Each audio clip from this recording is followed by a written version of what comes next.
C'est pour ça que l'on peut parfaitement critiquer la symptomatologie du trouble borderline. Et c'est de ce pas tranquille et sûr qui me caractérise que je vous propose une nouvelle vidéo de diagnostic différentiel entre le trouble de la personnalité limite et l'attachement anxieux. Aziz Light!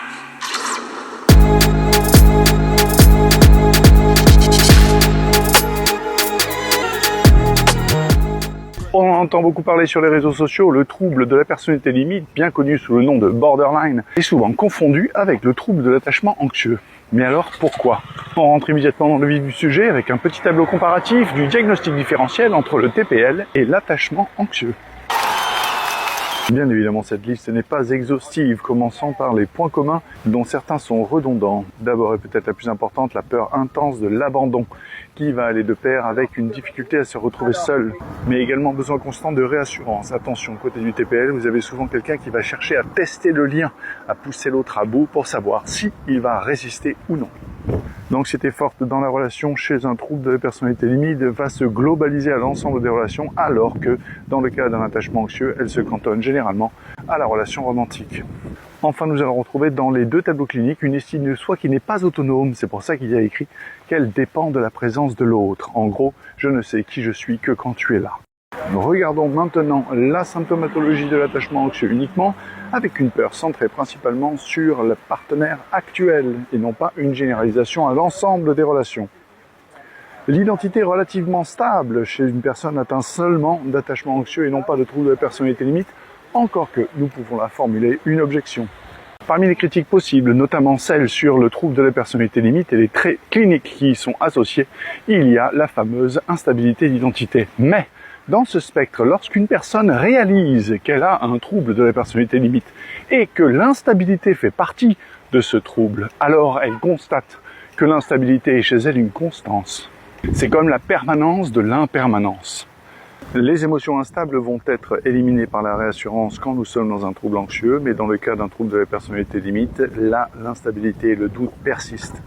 Nous allons passer d'une émotion intense négative à une émotion intense positive, mais l'intensité ne diminue pas avec la réassurance. Au niveau des différences, on constate qu'il y a peu ou pas du tout de comportement autodestructeur, notamment sachant que la violence internalisée n'est pas un facteur co-créateur de l'attachement anxieux. Enfin, les deux aspects réactionnels que l'on peut observer dans le cas d'un trouble de l'attachement anxieux sont le retrait, je m'isole et je me sépare, et ou la demande de proximité. Du côté TPL, on retrouve donc la peur de l'abandon généralisée à l'ensemble des relations, une instabilité chronique de l'humeur, on parlera de bipolarité et ou de cyclothymie et ou des deux, évidemment, bascule rapide, idéalisation, dévalorisation. Je vous renvoie vers Freud qui, dans ce discours sur la névrose hystérique, parlait de la création du maître et de la destruction du maître.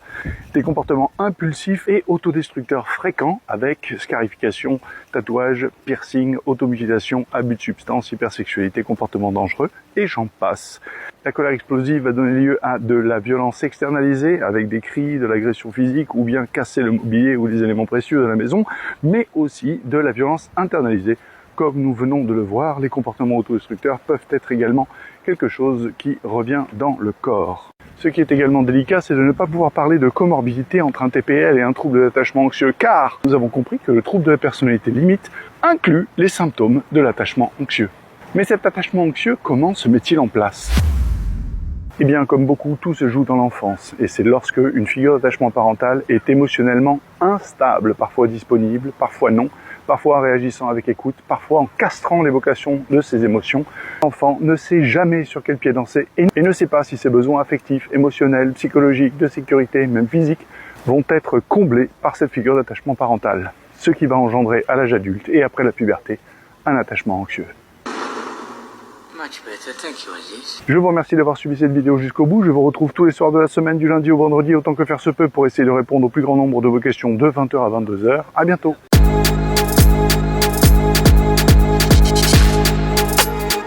Mais là, Roger, c'est clairement de l'attachement anxieux, là. Mais oui, mais tu t'es tout le temps en train de lui demander de la réassurance. J'ai envie de dire, bon, c'est vrai que t'es maître de tes émotions quand même, Roger, hein. Donc là, on n'est pas sur un TPL, mais bon, laisse la partie, Roger.